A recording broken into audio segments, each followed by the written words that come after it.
Ya,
kenalkan, nama saya Hendra.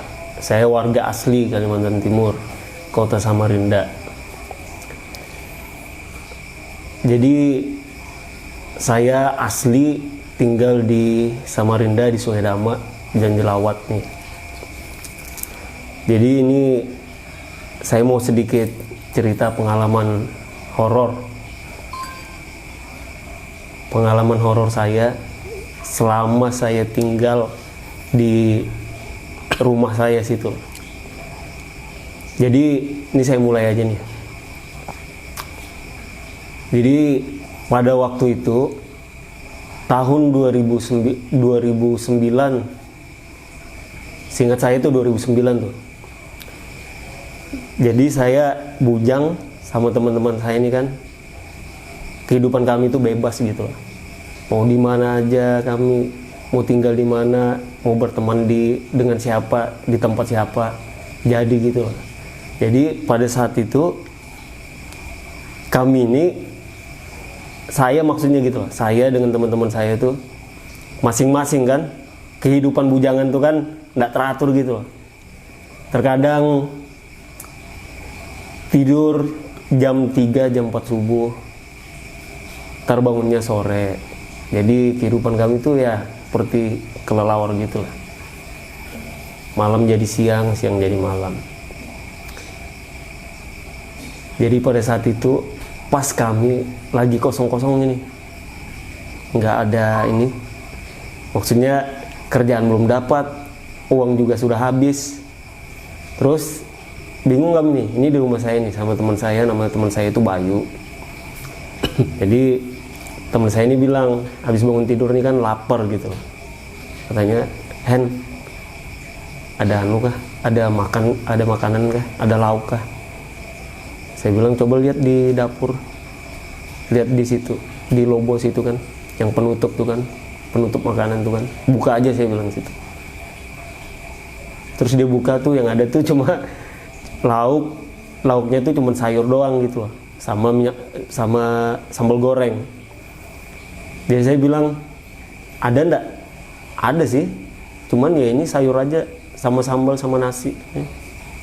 Nggak enak katanya kalau nggak ada lauknya itu kayak apa gitu, nggak bisa masuk makanan gitu mas. Jadi pada saat itu kami inisiatif nih, karena ada teman yang usahanya di pasar, usahanya tuh motong ayam gitu kan, motong ayam. Terus dari isi perut ayam itu dia keluarkan, ya katakanlah ususnya itu sebagian dia jual, sebagian dia bawa pulang, dia makan gitu. Jadi saya ke pasar nih, karena jarak pasar dari tempat saya itu sekitar 50 meter aja kan. Jadi saya ke pasar nih, jalan sama teman saya. Terus pas sampai di pasar situ, saya ngomong sama teman saya. Nama dia itu Karman kan. Saya bilang, Man, ada usus enggak? Ada sih katanya, cuman yang itu jangan katanya. Kalau yang itu yang diikat tuh mau dijual gitu. Kalau mau itu aja yang di ember katanya, tapi yang di ember tuh harus dibersihin dulu gitu loh. Ya sudah, saya bilang ya sudah, saya bersihin gitu loh. Saya bersihin usus itu pakai silet, saya bersihin kan persatu, sekitar mungkin ada setengah kilo usus tuh saya kira sudah cukup. Ya sudah, saya bersihkan di situ, di pasar situ saya bersihkan tuh sama teman saya. Terus si Bayu ini bilang, katanya kan, ini aku nggak bisa masak katanya. Saya bilang, kamu nggak usah anu aja bumbunya aja gitu loh, ntar nanti saya yang masak kan. Jadi sudah selesai nih mas, semua sudah selesai.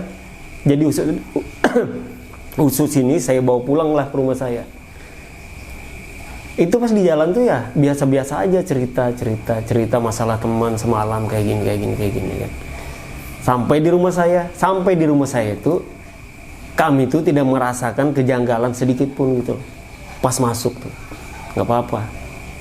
Jadi ususnya saya suruh teman saya, usus tuh dicuci lagi gitu loh, dicium masih ada amis nggak, katanya masih ada sedikit. Saya bilang ambil kapur terus direndam sekitar 10 menit kan, terus dimasak gitu kan dengan kapur kan. Sudah saya masak nih, teman saya bikin bumbu. Selesai bikin bumbu, selesai juga itu dimasak kan, terus saya oseng-oseng nih mas. Saya oseng-oseng, itu nggak ada apa-apa tuh, pertama nggak ada apa-apa sama sekali, nggak terjadi apa-apa tuh. Nggak ada juga kami tuh berpikir bahwa kalau masak usus ini bisa mengundang makhluk halus gitu, makhluk astral gitu kan. Jadi karena rasa lapar ini ya kami usus itu ya saya oseng-oseng kan. Setelah usus itu jadi, saya ambil nasi duluan kan, saya ambil piring kan, saya ambil nasi. Terus usus itu saya ambil taruh di piring. Setelah itu saya masuk aja nih dalam kamar, masuk aja ke dalam kamar gitu kan. Nggak lama saya di kamar, baru berapa kali suap kan, makan tuh kan, tiba-tiba teman saya nih di dalam teriak, katanya Hendra katanya kan. Saya bilang kenapa kan, sini dulu katanya kan. Saya bilang kenapa? Ya sudah, ambil aja situ, nggak usah malu-malu, lagian di sini ada orang juga, cuman kita aja berdua kan, ngapain malu kan, saya bilang kan. Udah katanya sini katanya dulu, sampai dia tuh teriak mas, teriak dia nyaring tuh katanya kan, Hendra aja. Jadi tiba-tiba saya ini karena rasa lapar juga ya, saya ndak heranin dia kan. Tiba-tiba dia tuh dari dapur tuh lari dia mas, mukanya tuh pucat.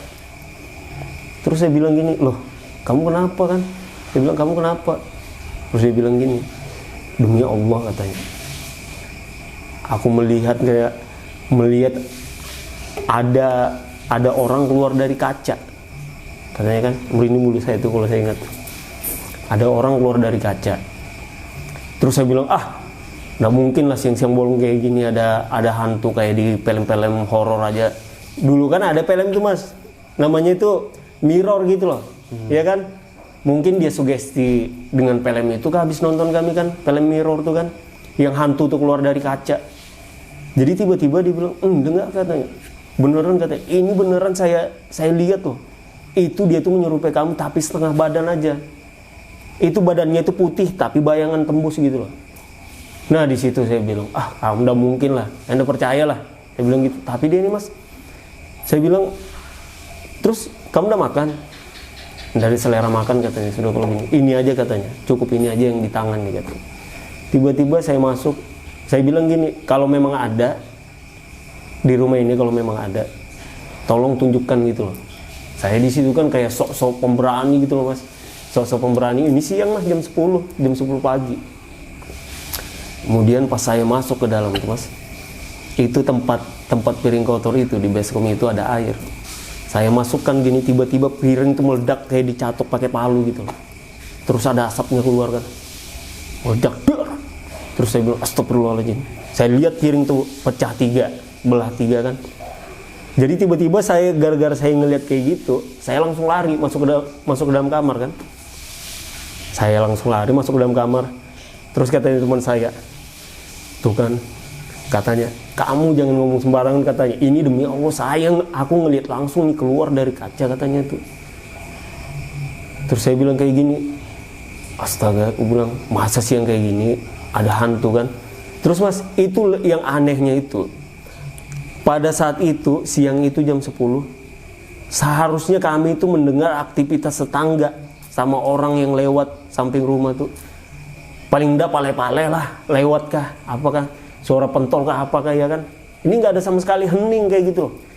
Seolah-olah saya kalau saya mikir tuh kayaknya saya ini kayak dihijab gitu loh.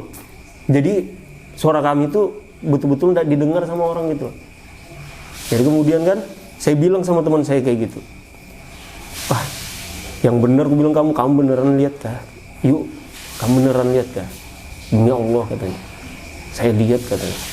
Tiba-tiba mas, nggak lama saya ngomong kayak gitu, tiba-tiba ada suara orang perempuan nangis. Ya kurang lebih dia nangisnya tuh, perempuan tuh nangisnya seperti ini tuh.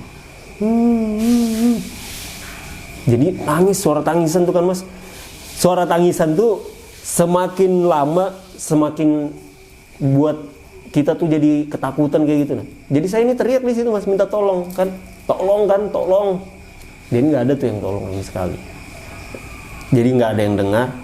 Terus kemudian teman saya ini habis makan beberapa suap mas, tiba-tiba dia baring. Nggak lama tuh teman saya tuh nangis gitu. Nangis dia kan, katanya tolong katanya kan. Saya juga ini, perasaan saya ini nggak enak gitu. Saya kan tepuk pahanya kan, saya bilang, yuk, kamu kenapa? Tolong katanya, sambil nangis tuh mas. Tiba-tiba tuh mas, ada suara langkah kaki di luar. Itu pintu kamar saya kunci. Tiba-tiba ada yang ngetok kayak gini. Terus saya buka kan, saya bilang, loh, ini mama saya nih. Saya bilang, mak, loh, kok nggak ada suara motor? Biasanya ada suara motor kalau datang kan di belakang tuh mas, samping rumah. Biasanya ada suara motor nih. Dengan siapa kan? Terus dia ngeliat tuh teman saya itu mas, seperti itu nangis kan. Itu katanya kenapa, katanya itu si Bayu katanya. Nggak tahu, saya bilang kan. Tiba-tiba dia nyium aroma usus yang habis saya masak itu. Dia bilang, katanya wanginya katanya kan. Kamu masak apa katanya? Dia bilang masak usus, ya kan, masak usus. Wangi katanya. Aku mau makan katanya, ya kan. Ya sudah, kamu di dalam kamar aja katanya, tutup pintu kan. Saya dibilangin gitu tuh, katanya tutup pintu. Jadi saya ini bingung mas. Di pikiran saya ini apakah mama saya ini kesurupan gitu loh. Teman saya sudah saya lihat nih kesurupan gitu loh. Jadi saya tidak berani, saya teriak-teriak nggak ada yang dengar gitu. Tiba-tiba si Bayu itu nangis kan. Pokoknya suara cewek lah mas. Saya sudah tidak tahan nih mas, tidak kuat, sudah saya buka pintu kamar, saya lari ke depan, saya buka tuh pintu depan tuh. Karena saya lewatnya kan di belakang pertama tuh kan. Pas saya buka pintu depan tuh, tiba-tiba ada teman saya duduk di depan rumah tuh lagi main HP. Jadi saya bilang gini, saya bilang, Jul, tolong, bilang kan, Bayu kesurupan, saya bilang kan, kemasukan. Jadi saya panggil masuk tuh. Dia bilang tuh apa? Sebentar, aku udah berani katanya. Aku panggil bubuannya dulu katanya. Ya sudah, saya bilang panggil bubuannya. Itu saya udah masuk kamar tuh mas. Saya udah masuk kamar tuh. Tiba-tiba datangan teman saya kan. Saya bilang, itu Bayu. Saya bilang kan, Bayu tolong dianu dulu kan. Jadi tuh sebagian teman saya itu masuk. Saya manggil tante saya yang orang pintar itu. Ada tante saya itu, orang pintar ya kan. Jadi saya telepon tuh mas. Saya telepon dia. Saya bilang, tante di mana kan? Tante di mana? Kenapa di rumah katanya? Tolong kesini kan. Jemputin katanya. Saya ceritakan tuh mas. Saya bilang gini, ini Bayu kesurupan kan di rumah. Saya berdua-duaan aja lagi. Ini di rumah ada mama. Loh, ya kaget sih itu mas. Ada mama katanya. Di mana mamamu di mana katanya? Ada di rumah. Padahal mama saya ini ada di rumahnya dia gitu loh. Jadi dia ini sudah paham gitu loh. Kemudian habis itu saya ambili dia. Di jalan tuh sambil saya ceritakan tuh mas. Aku masak usus, saya bilang kan. Saya ini lapar, habis bangun tidur masak usus.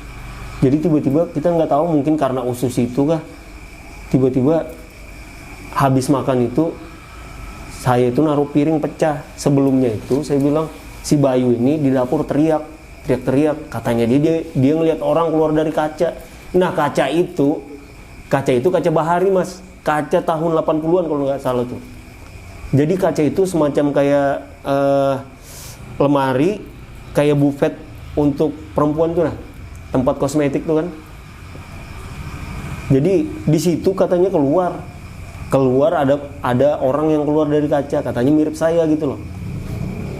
Itu kan kaca itu sebenarnya kaca tante saya mas, ditaruhnya di situ, dipindahkan ke tempat saya karena rumahnya direnovasi kan. Jadi kaca itu ditaruhlah di situ gitu loh. Kemudian habis kaca itu ditaruhnya di situ, sudah dibiarkan gitu aja, nggak diambilnya lagi gitu loh. Jadi kaca itu ya sekedar di rumah tuh cuman dipakai buat ini aja. Kita nggak tahu ternyata kok kaca itu horor gitu loh. Jadi nggak lama tante saya sampai kan. Terus ini si Bayu ini teman saya ini masih nangis kan, katanya tolong katanya. Terus tante saya bilang gini, kamu kenapa katanya? Tolong katanya, tolong saya katanya. Tolong kenapa? Kamu kenapa? Kamu siapa katanya? Pokoknya tolong saya katanya. Ya sudah gini aja katanya. Kamu kenapa dan kamu minta tolong tuh karena apa? Tolong katanya. Tolong ambilkan tulang belulang saya di tehel situ, di pabrik tehel, di bekas pabrik tehel situ. Di pabrik tehel situ ada sumur. Saya mati dibunuh. Sebelum saya dibunuh saya diperkosa. Sebelum saya dibunuh katanya saya diperkosa. Jadi mayat saya dibuang ke dalam sumur situ katanya. Ditutup pakai kayu, kemudian pakai tanah. Ya sudah, katanya gini aja saya bilang sama tante saya kan, ini kalau udah bisa keluar nih kasihan, ini kan badannya pasti sakit. Kalau orang habis kesurupan tuh mas, di mana-mana badannya tuh kayak orang kerja seharian gitu loh. Jadi saya bilang sama tante saya, dikeluarkan aja dulu, ya kan. Gimana caranya nanti kita ke tempat Pak RT, terus kita rapat, kita gali, kita cari sumur yang ada di tehel situ. Itu luas tehel itu mas sekitar 3 hektar. Itu pabrik, memang dulu ada pabrik sekitar tahun 60-an sampai tahun 70-an itu pabrik tehel. Bukan kayak gini sih mas. Kalau ini kan keramik tuh, dia tehel tuh kayak semen biasa gitu loh. Semen biasa, cuman udah selicin ini gitu. Jadi kami sudah inisiatif kumpul semua kan, datanglah ke tempatnya Pak RT. Saya ceritakan nih, terus tante saya bilang gini, Pak RT, kami mohon izin, kami ingin mencari sumur tua yang ada di bekas pabrik tehel di situ kan. Nah di situ ini kemasukan. Ini kalau nggak dicari itu tulang belulang bekas tulang belulangnya itu di dalam sumur, ini bakalan digangguin terus anak 2 ini katanya. Nah kemudian katanya Pak RT, ayolah saya izinkan, kita sama-sama kita cari katanya kan, biar arwah itu tenang katanya kan.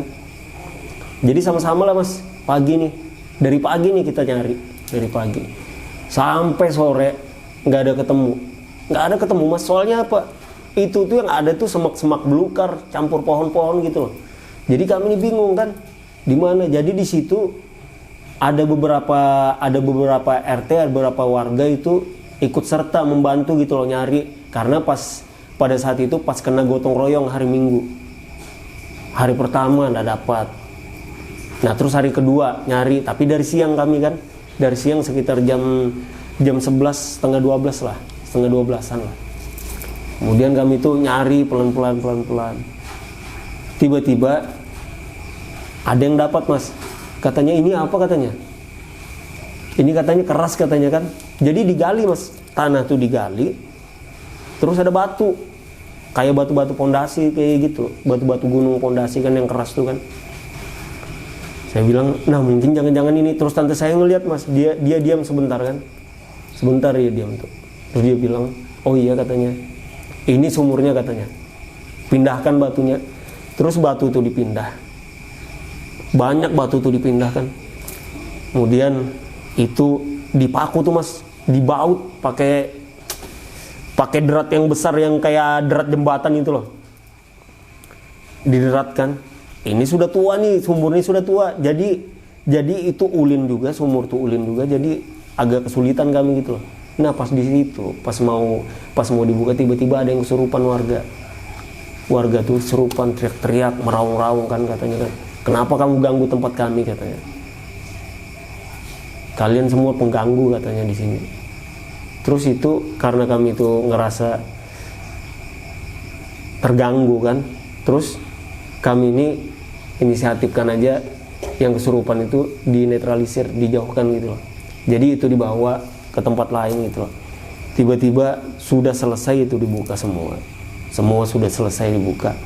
Kayunya penutup sumur itu sudah dibuka kan. Di situ banyak tuh mas semak-semak di dalam tuh, kayak akar-akar pohon tuh.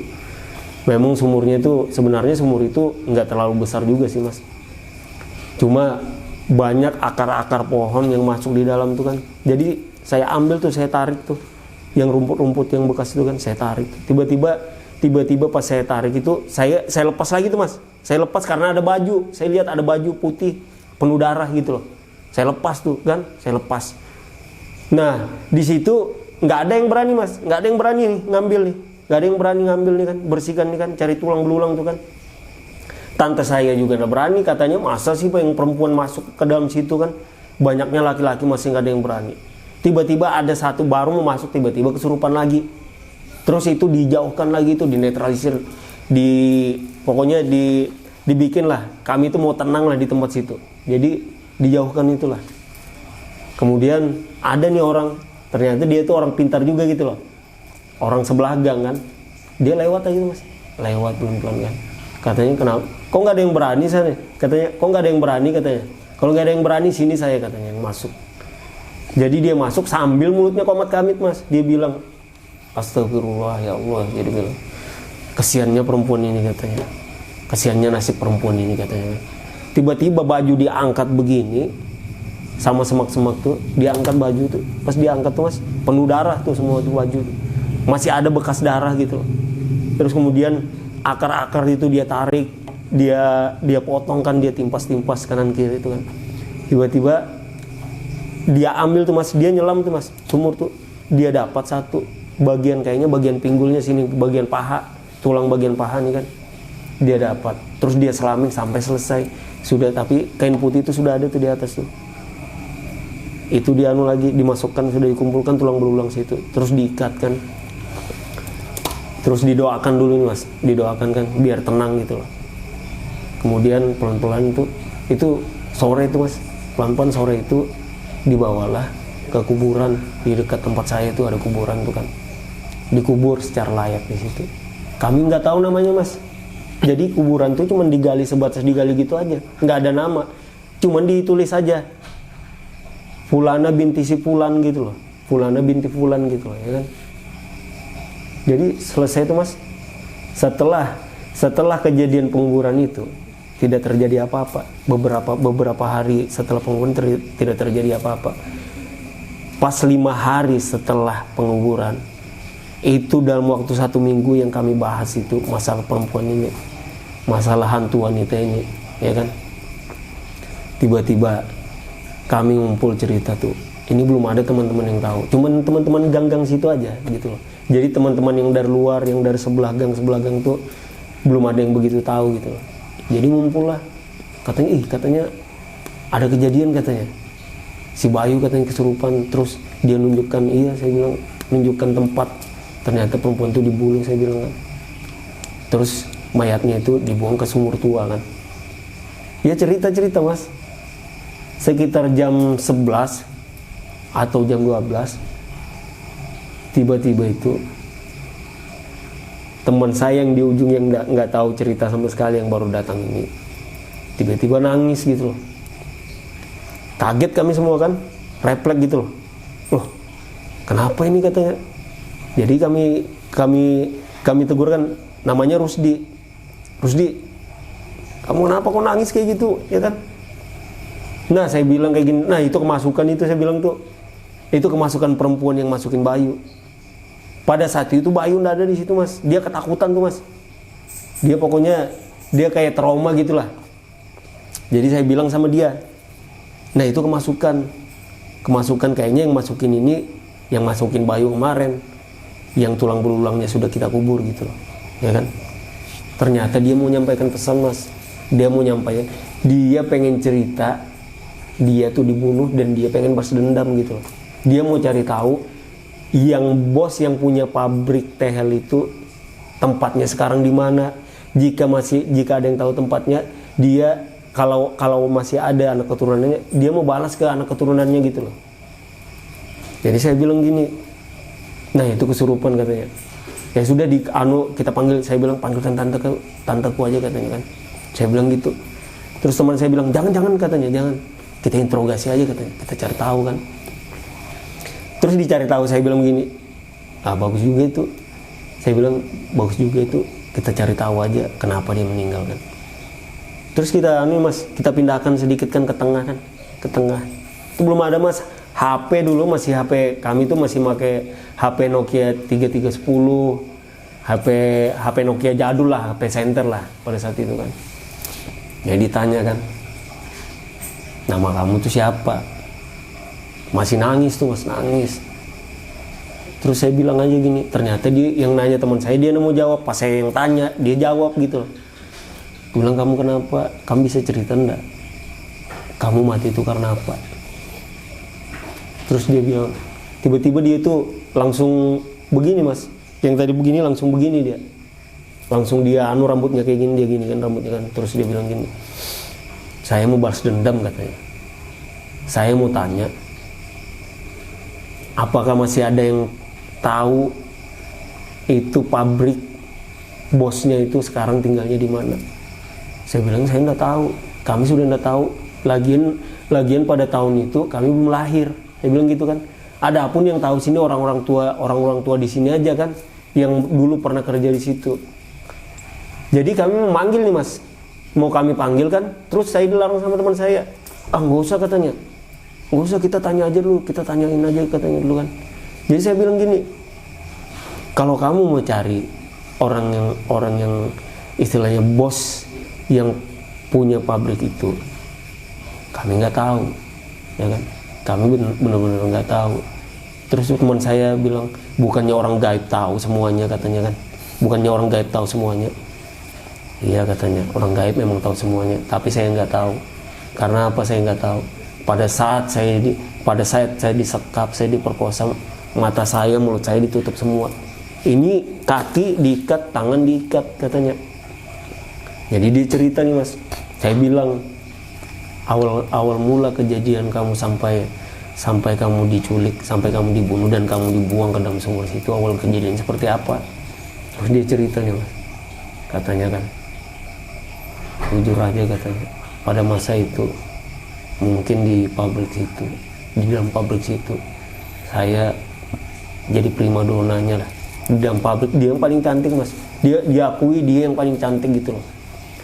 Saya yang paling cantik di situ gitu loh.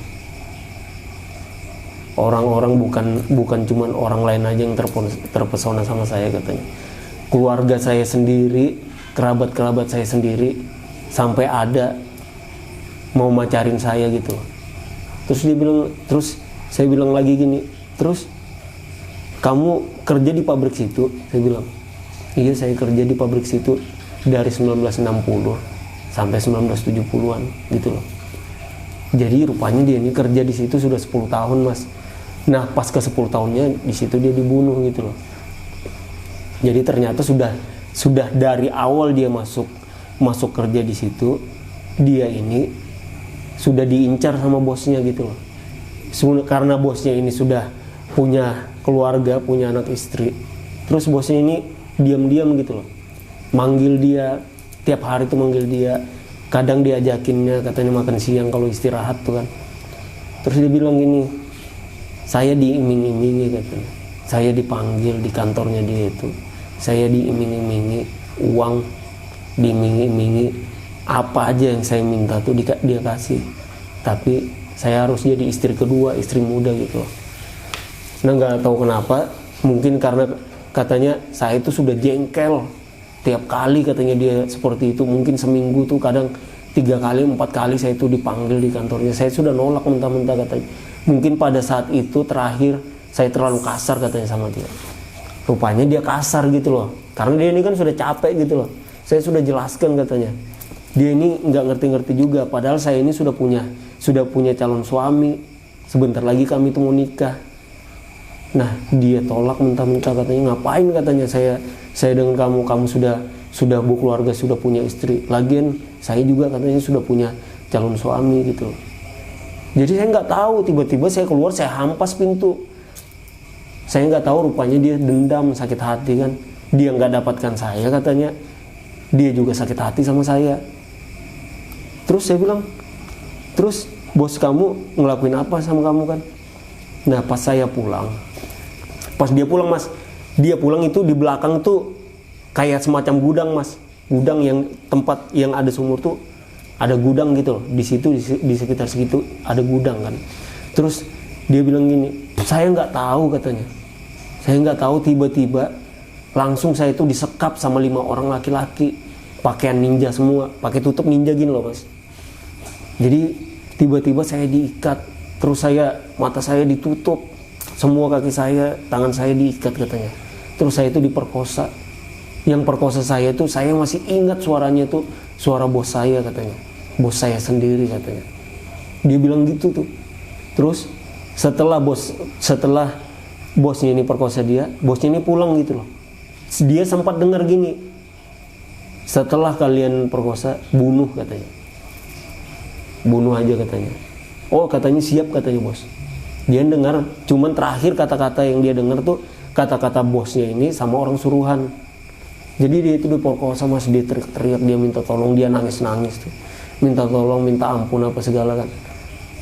Tapi namanya orang suruhan sudah mungkin tergiur dengan uang kah apa kah, sudah dikasih DP kah seperti apa kan.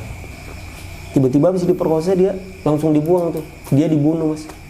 Tiba-tiba dia dibunuh. Dia dibunuh itu ndak pakai parang, ndak pakai apa mas. Itu diperkosa sampai capek gitu loh, sampai capek. Terus kepalanya itu dibenturkan ke dinding sampai beberapa kali. Sudah dipastikan dia meninggal. Terus mayatnya dibuang ke sumur. Sumur itu ditutup itu loh, ditutup.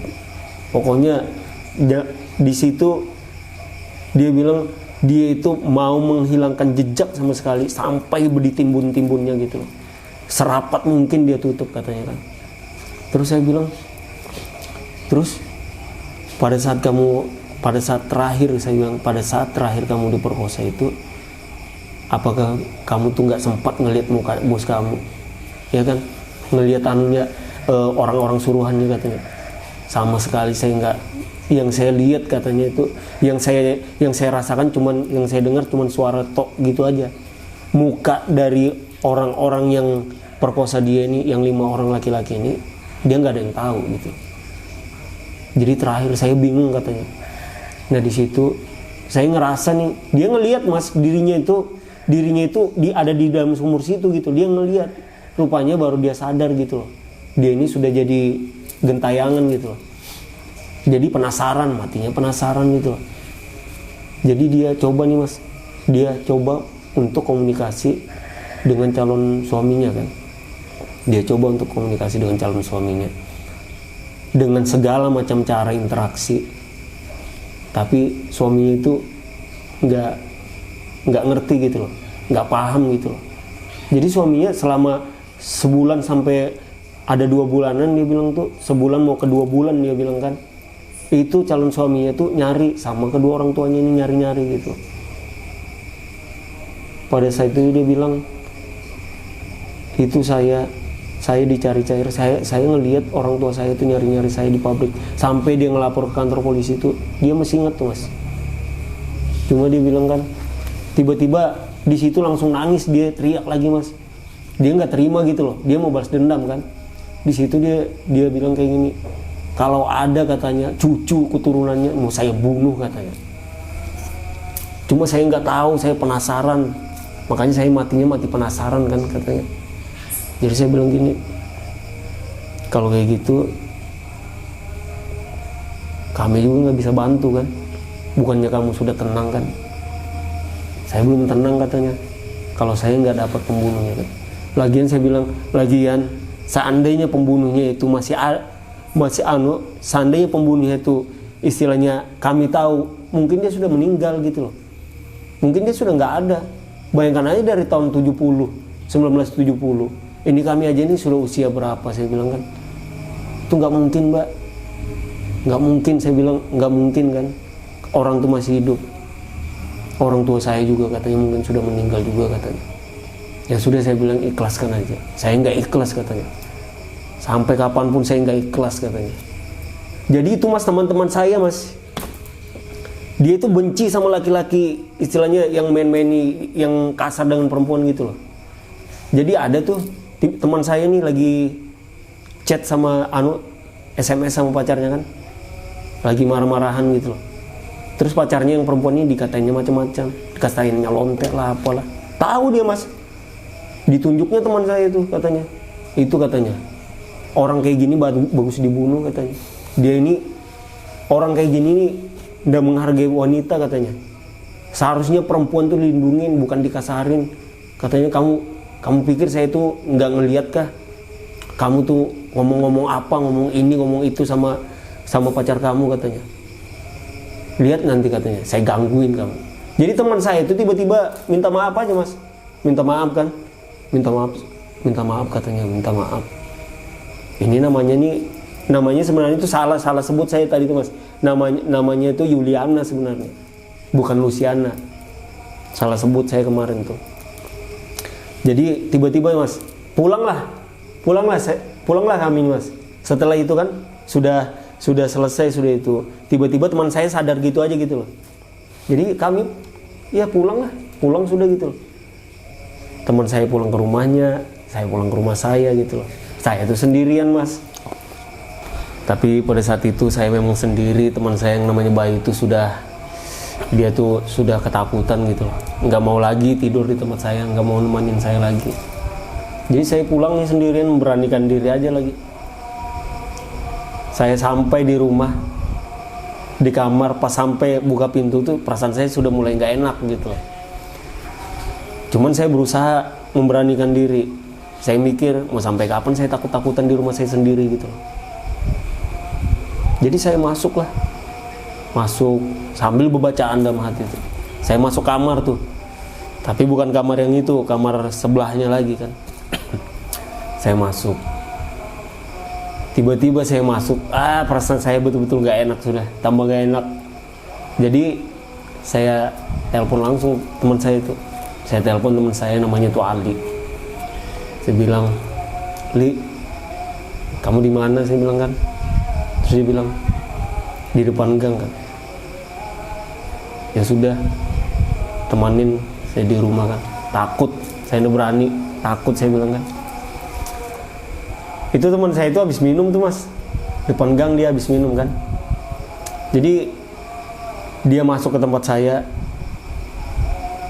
terus saya bilang, "Sini Nali, masuk kamar, di kamar aja," saya bilang kan. Dia minum, cuma nggak mabuk Mas.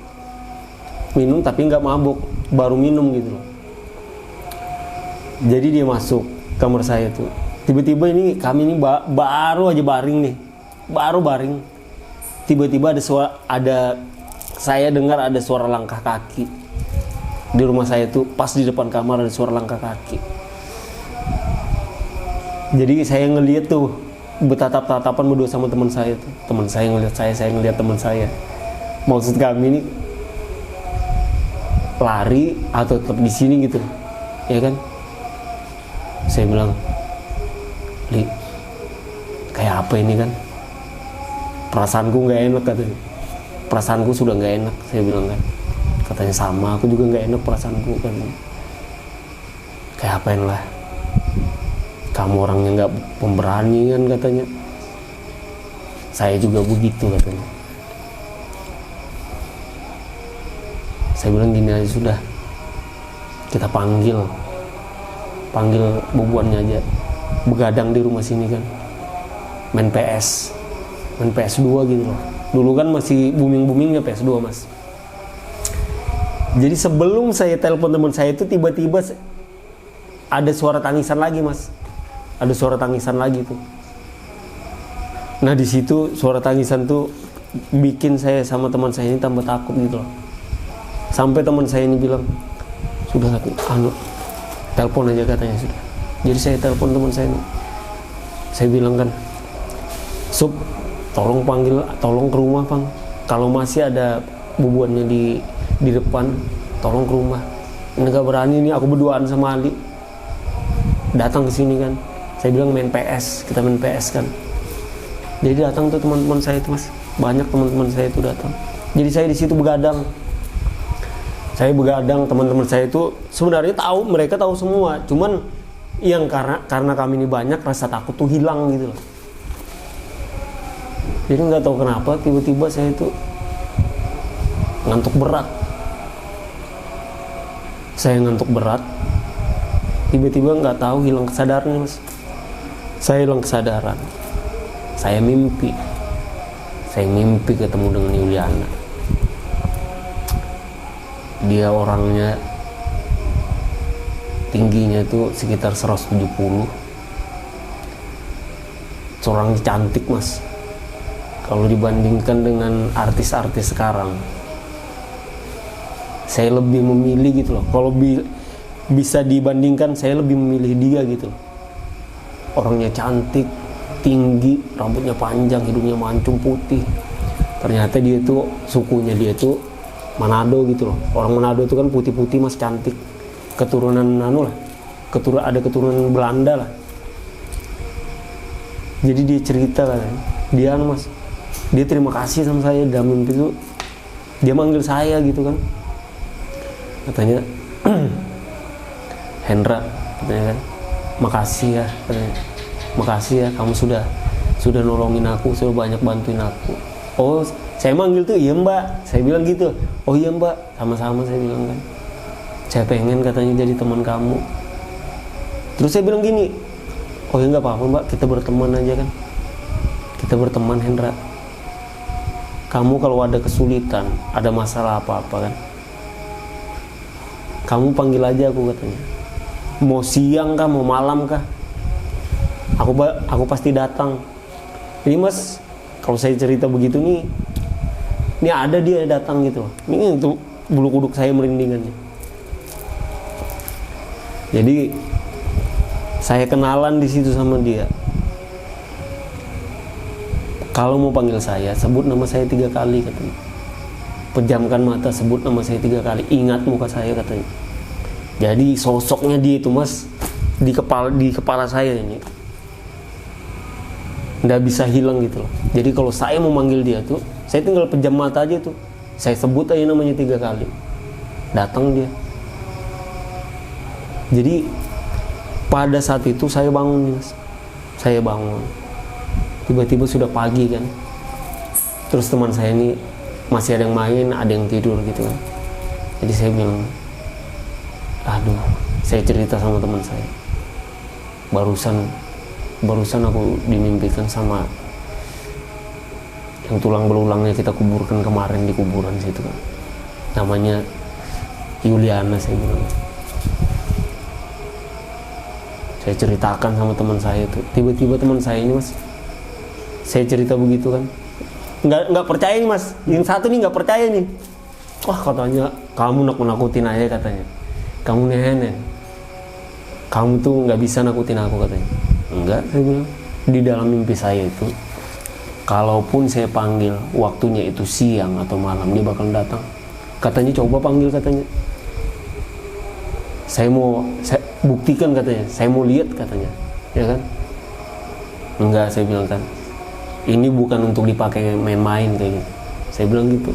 Bahkan saya dibilangi bahasa Kalimantan kan, bahasanya itu waluh gitu loh. Wah waluh. Saya gitu kan mas. Ah waluh ikam main aja. Oh kamu mau bukti? Saya bilang, kamu bukti? Iya katanya. Jam ini juga, menit ini juga katanya. Saya pengen buktikan. Ya sudah, saya itu mas. Tiba-tiba saya baru bangun tidur tuh mas. Belum cuci muka, belum apa, saya sudah dibilangin gitu kan. Saya cerita nih sama dia, saya dibilangin gitu. Saya pejamkan mata saya tuh, saya panggil namanya 3 kali, saya ingat mukanya dia tuh. Tiba-tiba datang mas, bulu kuduk. Setiap kali dia datang tuh dia memberikan interaksi sama saya tuh mas. Ini bulu kuduk saya nih mas merinding sampai ke kepala. Jadi tiba-tiba dia datang, langsung dia itu mas ngetok mas, ngetok kamar sebelah yang kosong yang dia teman saya ini kesurupan kemarin tuh. Dia ngetok dia kan. Dia ngetok, ketokannya orang gaib tuh beda mas dengan ketokan kita. Ketokannya dia tuh gini mas. Ketokannya dia begitu. Jadi dia ngetok seperti itu kan. Terus bilang, tuh percaya enggak? Tuh di sebelah ada orang. Masih nggak percaya mas. Ah nggak percaya katanya, paling ada bubuannya tidur di situ. Ah kamu ngakal-ngakalin aja katanya. Saya bilang, silakan kamu ke sebelah. Kamu buka, ada enggak orang sebelah. Tiba-tiba dia buka mas. Dia lihat tuh duduk begini mas. Dia lihat tuh duduk begini mas. Begini tuh perempuan duduk di kasur tuh. Panjang rambutnya tuh mas. Tiba-tiba pas dia ngeliat tuh langsung lari dia mas. Lari ke rumah, keluar dari rumah saya lari. Hantu, teriak katanya hantu. Pas teman saya teriak hantu tuh saya lari juga gitu loh. Semua teman-teman saya itu lari, yang tidur lari juga. Semuanya larian semua gitu loh. Jadi di depan rumah ini saya bilang, empus. Saya bilang, kamu kalau udah minta maaf, saya bilang kamu kalau udah minta maaf sama aku, digangguin kamu, aku bilang bakalan digangguin kamu. Tiba-tiba datang dia tuh mas, dengan pucat-pucat mukanya tuh mas. Katanya, demi Allah Jar, aku lihat mukanya tuh Jar, putih pucat nih tangannya nih mas, pucat semua putih tangannya nih. Baru rambutnya itu panjang gitu mas, rambutnya itu panjang kayak ketok gitu mas. Jadi dia bilang, ya Allah katanya, aku buka pintu tuh dia kayak dia bersusun kaki katanya. Jadi saya bilang, kayak apa dia duduk? Saya bilang kan, dia duduk, iya kayak gini katanya, dia duduk tuh rambutnya begini, terus tangannya begini katanya. Saya bilang gini sama dia, kamu bakalan diganggu kamu. Dia itu mau berteman sama saya. Makanya itu saya pas saya bangun saya ceritakan, kamu malah bilang saya ini waluh lah apalah. Terus tidak lama mas, besoknya itu teman saya itu sakit. Ada seminggu dia sakit mas. Saya ini nggak tahu mas, kalau dia sakit karena itu ternyata yang namanya Yuliana ini dia sangkal gitu loh mas. Sangkal karena ada orang yang saya gitu loh. Maksudnya tuh nyakitin saya gitu loh. Dia nggak mau kalau saya disakitin sama orang gitu loh. Rupanya dikerjain tuh mas. Dikerjain sampai seminggu tuh mas sakit. Terus tiba-tiba saya tidur tuh mas, ada setelah itu ada seminggu kejadian itu, dia masih sakit tuh kan. Saya ada dimimpiin lagi tuh mas sama dia tuh. Katanya dia, itu aku katanya, aku yang ngerjain dia tuh.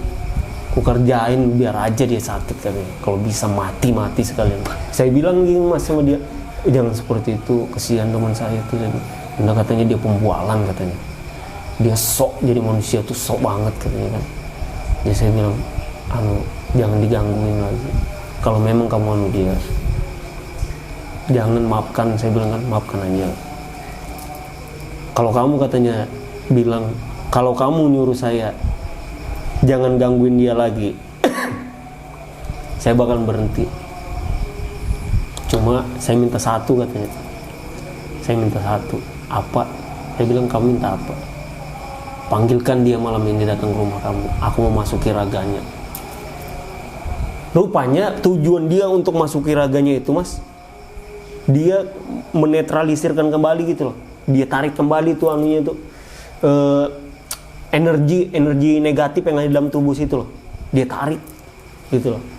Saya bilang, kenapa kamu harus masuki dia? Karena aku yang ngerjain dia. Katanya, kalau aku mau tarik energi gue kembali, aku harus masukin raganya dia katanya. Ternyata dia masukin raganya itu mas. Nggak lama sih, sekitar ada 10 menit aja. Dia masukin, tiba-tiba dia keluar lagi kan. Jadi teman saya itu awalnya saya panggil nggak mau mas, ketakutan. Katanya aku nggak berani katanya. Kalau mau katanya di rumah sini, nah kamu sakit terus kah? Aku bilang kan, ini kalau kita sampai berurusan sama orang seperti ini kan, kalau kita sudah minta maaf, dia bakal maafkan. Cuman ikutin aja apa yang dia minta gitu loh. Jadi ternyata teman saya datang tuh Mas, ke tempat saya itu, belum duduk sudah kesurupan dia. Belum duduk sudah kesurupan. Terus cerita sama saya, kasih tahu teman kamu lain kali jangan seperti itu. Jadi manusia itu yang sopan.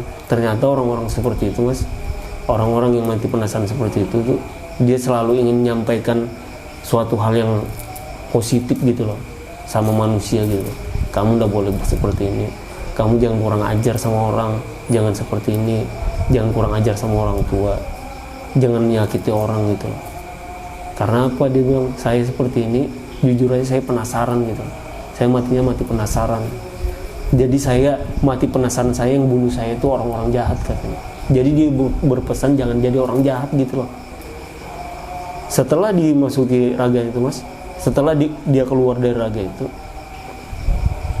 badannya tuh enakan gitu. Yang tadinya demam tuh hilang kayak gitu. Tiba-tiba langsung reda demamnya gitu loh.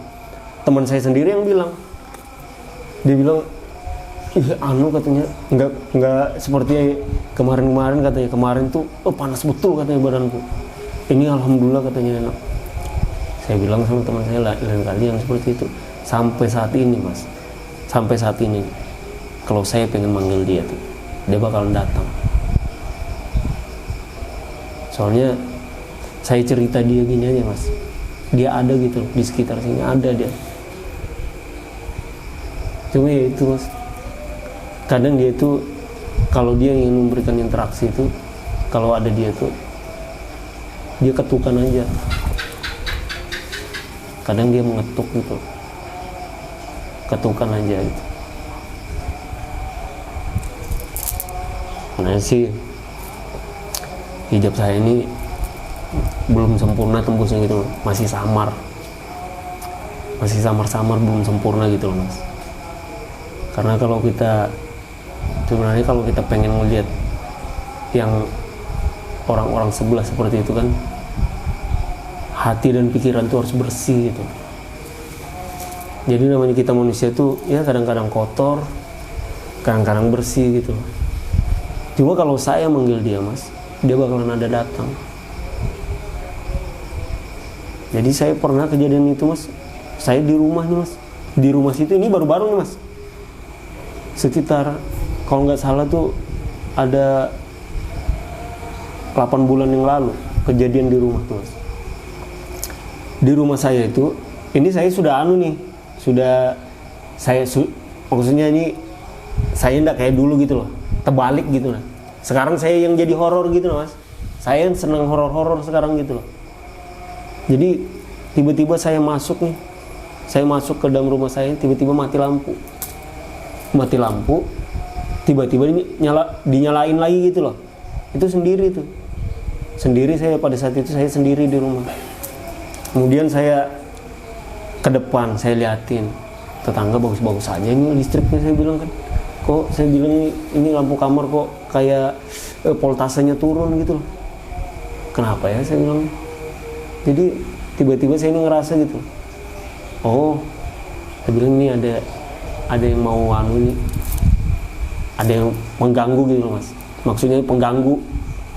Jadi saya tuh ngomong Mas, saya tuh kalau saya diusik sama seperti itu tuh, saya tuh nggak terima gitu loh.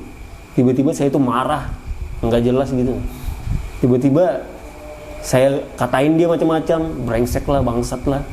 Saya kadang ngomong kayak gitu loh. Kemudian udah lama saya ngomong kayak gitu Mas. Ini kamar saya ini kan peliwot, cuma peliwot tuh saya potong jadi kaca.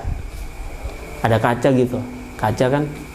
Di situ tuh lewat Mas, lewat dia, kuntilanak tuh lewat. Saya tuh ngelihat begini, terkejut saya, kaget, astagfirullahaladzim. Jadi saya tuh ingat teman saya kan, Yuliana, saya bilang kan, oh mungkin Yuliana. Jadi saya diam Mas, kok ini musik kan, kok nggak ada interaksi kan, saya bilang kan, siapa ini, saya bilang kan. Tiba-tiba saya lihat ke dapur tuh, dia tuh ada nih Mas, di dapur tuh ada kursi, jadi dia tuh goyang-goyang begini. Itu saya nggak hampirin tuh Mas, ini saya liatin dulu, ini kok bukan teman saya gitu loh. Jadi saya tutup mata tuh mas, saya duduk kan, saya tutup mata, saya panggil dia. Terus tiba-tiba ada yang ngetok gini mas, ngetok gini. Pas di samping saya, di dinding, ngetok kayak gitu. Jadi saya ngomong gini sama dia. Kalau saya ngomong, dia bisa ngomong, saya dengar tapi samar-samar mas.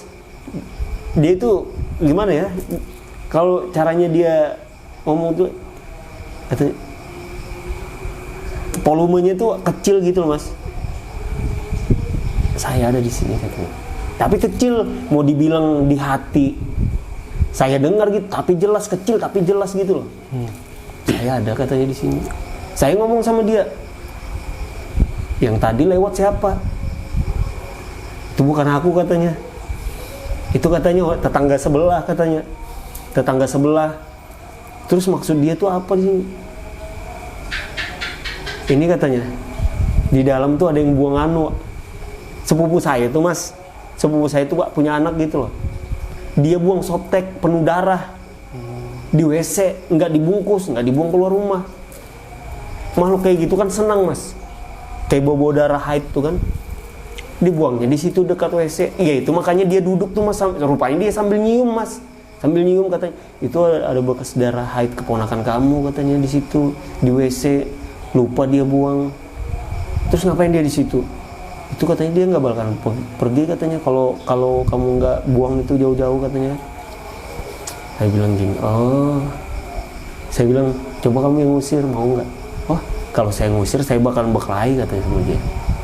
Saya bilang ya nggak apa-apa, kamu kelahi aja. Enggak katanya, ngapain saya berkelahi? Saya kan perjanjiannya kan kamu sebatas manggil saya aja, kita teman. Kan nggak boleh kita jahatin sesama makhluk katanya kan. Jadi saya bilang gini, terus saya kayak gimana? Terus dia bilang, ya kamu aja lu usir, kan kamu kan ada anumu juga katanya. Maksudnya kamu kan ada gampiran kamu juga gitu loh. Kalau saya manggil itu, kasihan nanti dia. Kalau saya manggil itu tiba-tiba diserang nanti yang orang halus itu kan. Nggak apa-apa katanya, panggil aja. Ya sudah saya bilang, saya panggil tuh. Kai dari keturunan saya gitu loh mas. Saya panggil, tiba-tiba datang tuh mas. Tiba-tiba datang, kalau itu datang mas, itu ruangan tuh wangi. Semuanya tuh wangi tuh. Ruangan tuh wangi semuanya. Tiba-tiba itu datang, nggak lama ruangan wangi itu, jadi energinya dia itu, yang negatif tuh langsung keluar. Saya ngeliat sendiri tuh mas. Mata kepala saya sendiri tuh ngeliat tuh, saya perhatikan, saya manggil datuk saya ini kan. Saya lihat tuh mas.